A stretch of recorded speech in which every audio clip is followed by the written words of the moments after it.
Welcome to white board class 8 chapter factorisation exercise 12.3 का second part कर रहे हैं। ठीक है, फर्स्ट पार्ट हमने लास्ट वीडियो में किया था। डिवाइड करना तो हमें आता ही है, छोटे होते हैं जब से हम छोटे हैं तब से ही सीख रहे हैं कि डिवाइड कैसे करते हैं। तो इसमें क्या करेंगे, हम सबसे पहले इसमें से हम क्या करेंगे, इसको ऊपर लिखते हैं, फिर डिवाइड नहीं करते हैं, फिर नीचे 3x लिखेंगे। ऐसे लिख सकते हैं ना, 5x square minus 6x divide लिखा है, दैट मीन्स, और 3x से डिवाइड करना है। ठीक है, अब इसमें से कुछ कॉमन निकलता है, इसमें से हम क्या करेंगे, कुछ कॉमन निकालेंगे। इसमें x निकलती है, ठीक है, x कॉमन निकाली हमने, तो यहाँ से हमने एक x निकाल ली दोनों में से, तो यहाँ पर बच गया 5x माइनस, और यहाँ पर बच गया सिर्फ 6। क्या बच गया? 6। और क्या आ गया हमारे पास? 3x। अगर कुछ काट सकते हैं तो काट देना है। ठीक है, लाइक यहाँ पर x है, मल्टीप्लाई में होना चाहिए, मल्टीप्लाई में इस दोनों x और 5x के माइनस 6 दोनों ब्रैकेट, और इसमें कुछ भी साइन नहीं होना चाहिए। अगर यहाँ पर प्लस का निशान होता तो हम नहीं काट सकते, इसलिए हमने इसको कॉमन निकाला। कॉमन निकालने के बाद यहाँ पर मल्टीप्लाई होगी तभी काट सकते हैं, तो हमने x और x को कट कर दिया, हमारे पास बचा 5x माइनस 6 ओवर 3। ठीक है, बस फिनिश। यहाँ पर हमारा क्वेश्चन खत्म हो जाएगा। ऐसे ही अब हम सेकंड क्वेश्चन करते हैं। अगर हम सेकंड क्वेश्चन की तरफ जाएं तो हमने लिखा 3y की 8 माइनस 4y की 6 प्लस 5y की 4 अपॉन, डिवाइड किसके साथ करना है, हमने y की पावर 4 के साथ। तो इसमें हमने कॉमन निकालना है। कॉमन निकालने का सबसे बेस्ट तरीका ये है कि ये देख लो, 3 4 5 में से तो कुछ कॉमन आने वाला नहीं है। तो देखो, यहाँ पर जिसकी पावर सबसे कम होगी, यहाँ पर y की पावर 8 है, यहाँ पर y की पावर 6 है, यहाँ पर y की पावर 4 है, सबसे छोटी है y की पावर 4, तो सब में ही मिल जाएगी वो। इसमें से भी 4 माइनस हो सकते हैं, इसमें से भी 4 माइनस हो सकते हैं, और इसमें से भी 4 माइनस हो सकते हैं।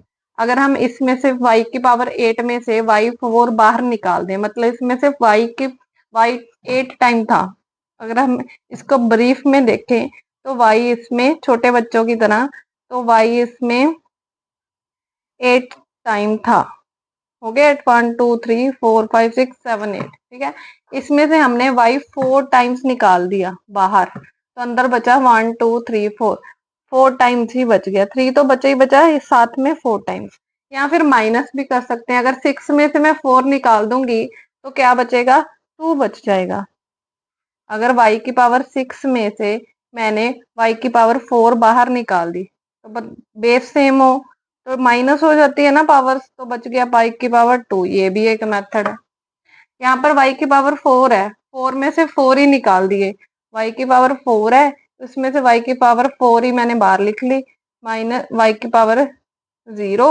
अगर y की पावर 0 होगा, मतलब किसी भी चीज की पावर 0 हो तो आंसर 1 होता है, तो मतलब यहाँ पर 1 बच गया, वन बच गया y 4 की प्लेस पर, तो 5 बचा अकेला यहाँ। ठीक है, क्योंकि y की 4 तो हमने बाहर निकाल दी। ठीक है, नीचे एज इट इज y की 4 लिख दिया। अब मल्टीप्लाई में पड़े हैं, ब्रैकेट डाला है, कोई साइन नहीं है इसमें, ये मल्टीप्लाई में पड़े हैं, तो y की 4 कट कर देंगे, और पीछे जो बच गया वो हमारा आंसर हो जाएगा।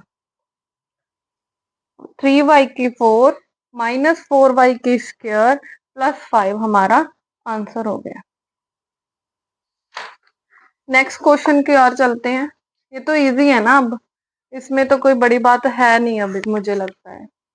चलो ऊपर लिखते हैं 8y की x की क्यूब y की स्क्वायर z की स्क्वायर प्लस x की स्क्वायर y की क्यूब z की स्क्वायर प्लस x की स्क्वायर y की स्क्वायर z की क्यूब डिवाइडेड बाय 4x की स्क्वायर y की स्क्वायर z की स्क्वायर। इसको आप ना एक्सपेंड करके भी लिख सकते हो। ठीक है, जो 8 है ना वो सब में कॉमन है, तो यहाँ पर ब्रैकेट है इसीलिए। तो 8 मल्टीप्लाई में है, अगर हम काट सकते हैं तो इसको अगर ये कट होगा तो हम इसको काट देंगे कि 8 के साथ ब्रैकेट है और इसमें कोई भी साइन नहीं है। ठीक है, तो हम इसको ब्रीफ में ऐसे भी लिख सकते हैं कि x की बात 3 टाइम्स लिखें, 2 टाइम्स लिखें, फिर z लिखें, फिर कट करें, जैसे हमने 12.2 के फर्स्ट क्वेश्चन में किया था। पर हम ऐसे नहीं करेंगे, हम थोड़े से एडवांस हो रहे हैं, थोड़े से हम अपना माइंड यूज कर रहे हैं। मैंने बताया कि जिसकी पावर 8 तो कॉमन है ही है, हमारे पास 8 तो कॉमन है ही, सभी में ब्रैकेट है तो 8 बार है तो सबका कॉमन है वो। अब इसमें हम देखेंगे कि यहाँ पर x की पावर 3 है, यहाँ पर है y की स्क्वायर है, z की स्क्वायर है। ठीक है, यहाँ पर x2 y3 z square, x square y square z cube. अब हमने सबसे छोटा छोटा देख के उठाना है। यहाँ पर x 3 टाइम्स है, यहाँ पर x 2 टाइम्स है, यहाँ पर भी x 2 टाइम्स है। तो सबसे कम x की पावर जो कॉमन निकल सकती है तो वो है x की पावर 2, क्योंकि अगर मैं 3 लिखूंगी तो यहाँ से कॉमन नहीं निकलेगा, जो कम होती है मतलब जो सब में से छोटी होगी पावर वो हम कॉमन निकाल सकते हैं। ठीक है, आ गया। अब एक्स स्क्वायर बाहर निकला। ठीक है, अब फिर y की बारी, y यहाँ पर स्क्वायर है, यहाँ पर क्यूब है, यहाँ पर स्क्वायर है, तो छोटी पावर किसकी है, स्क्वायर की, तो y क्या आ जाएगा, y की स्क्वायर बाहर आ जाएगा। ऐसे z में देखो, यहाँ पर z को z की सबसे छोटी पावर है, z की स्क्वायर, z की स्क्वायर, z की क्यूब, तो ये z की स्क्वायर। ठीक है, अब ध्यान रखना है ऐसा ना हो कि आप यहाँ पर आगे गलती कर दो। यहाँ से x की स्क्वायर गया है, अब याद रखना कि सबकी पावर हमने स्क्वायर ही बाहर निकाली है। यहाँ पर इसे x की पावर क्यूब थी तो यहाँ पर एक x बच जाएगा। ठीक है, सीधा सीधा लिख लेते हैं, यहाँ पर एक्स स्क्वायर बाहर चला गया होगा, जेड स्क्वायर बाहर चला गया, वाई की क्यूब है तो एक वाई बच गया होगा। ठीक है, यहाँ पर एक्स स्क्वायर है, सारा निकल गया, वाई भी निकल गया, अब यहाँ पर जेड बचा होगा एक, एक एक ही बचा होगा ना, क्योंकि स्क्वायर स्क्वायर तो हमने सबके बाहर निकाली थी। तो यहाँ पर बचा x plus y plus z, ये बचा। नीचे लिखा मैंने 4x square y square z square, cut करेंगे तो हमारे पास क्या आ जाएगा, x square y square z square cut हो गया इसके साथ। ठीक है,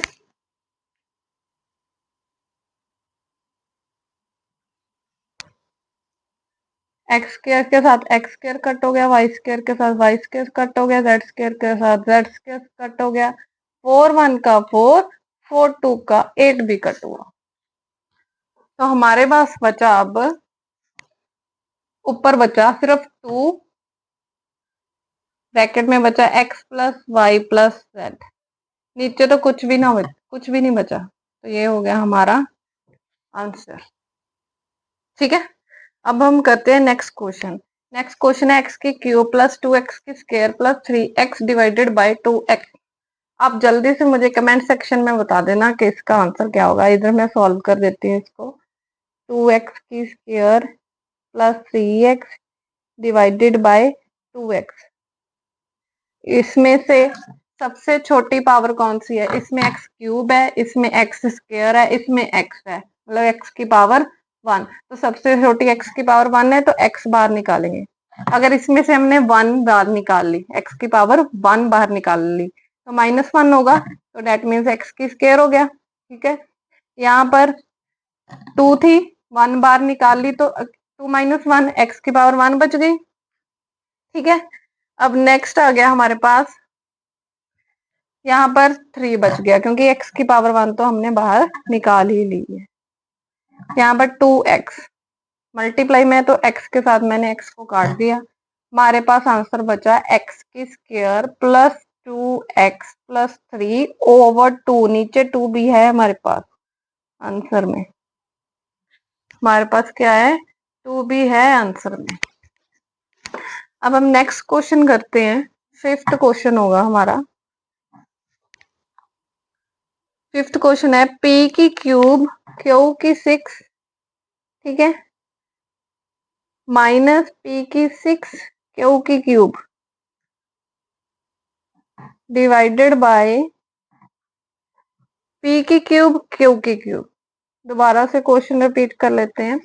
पी की क्यूब क्यू की 6, पी की 6 क्यू की क्यूब डिवाइडेड बाय पी की 3 क्यू की 3। तो हम पहले पी की 3 लिखते हैं, क्यू की 6 लिखा, माइनस पी की 6 क्यू की 3, डिवाइड करनी है हमने इसको पी की 3 क्यू की 3। अब छोटी जो सबसे छोटी वैल्यू होगी वो उठाएंगे। यहाँ पर p की क्यूब है, यहाँ पर p की 6 है। पावर किसकी कम है? p की क्यूब की, 3 की। तो p की 3 यहाँ से बाहर निकाल लेंगे। ठीक है। क्यू में देखो, यहाँ पर क्यू की पावर 6 है, यहाँ पर क्यू की पावर 3 है। छोटी वाली कौन सी है? क्यू की पावर भी 3 छोटी वाली है, तो छोटी वाली निकाल ली। अब देखो हमने क्या निकाला? p की 3 बार निकाली, तो यहाँ पर p की 3 बार निकाली तो अंदर सिर्फ बच, और q की 3 निकाली। यहाँ पर p की 3 तो सारी ही निकाल ली हमने, सारी ही बाहर निकाल ली।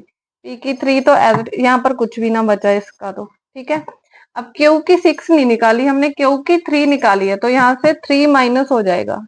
6 में से 3 माइनस होगा तो हमारे पास बच गया q की 3, माइनस p की 6 नहीं निकाली हमने, q की 3, p की तो 3 वैल्यू निकाली है, तो यहाँ में से p में से 3 माइनस होगा, तो p की 3 बच जाएगी, q की 3 हमने बाहर निकाल ली सारी।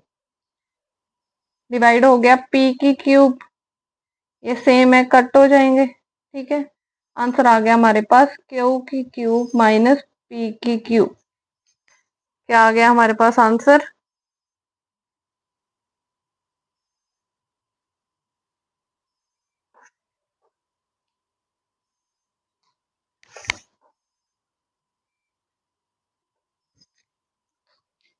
q की क्यूब माइनस p की 3, ये हमारे पास आंसर होगा।